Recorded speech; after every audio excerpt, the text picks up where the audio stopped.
Мен үйленбей тұрып мектеп кезде қыздығымнан айырылғанмын. 10 класста вечерде өзім жүріп жүрген жігітім алған соң мен мектеп бітіргенше жүрдім, төсектесте болып жүрдім. Мектеп бітірген жылы ол қалаға кетті, басқа қызға үйленіп кетті. Мен сол ауылда жүрдім, менде екінші жігіт таптым, онменде жүрдім, онменде төсектес болдым. Ол сразу айтты, мен қыздығы жоқ қызға үйленбеймін деді, бірақ мен онымен жай төсек рахатын алу үшін жүріп жүрдім. Ол мені толығымен пайдаланды, алдымнан да итерді, артымнан да итерді, сорғызып та үйреті. Бір кездері үйдің ауласында қораның ішінде жолығып жатқан жерімізден мамам көріп қойды, мені ұрып қалаға құрды. Әпкесінің үйіне ауылда масқарамды шығарасың деп қалада. Әпкесі мені бір больницада санитар қылып кіргізді.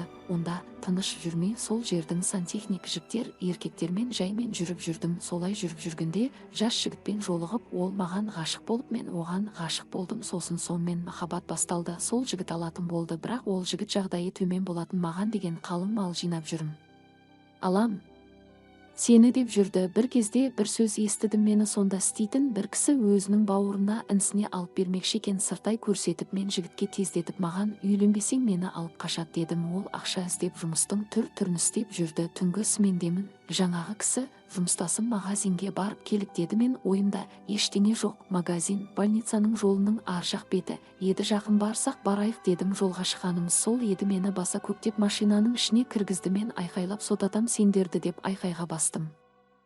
Кім мені алып қашқан деп едім. Жанымдағы ақ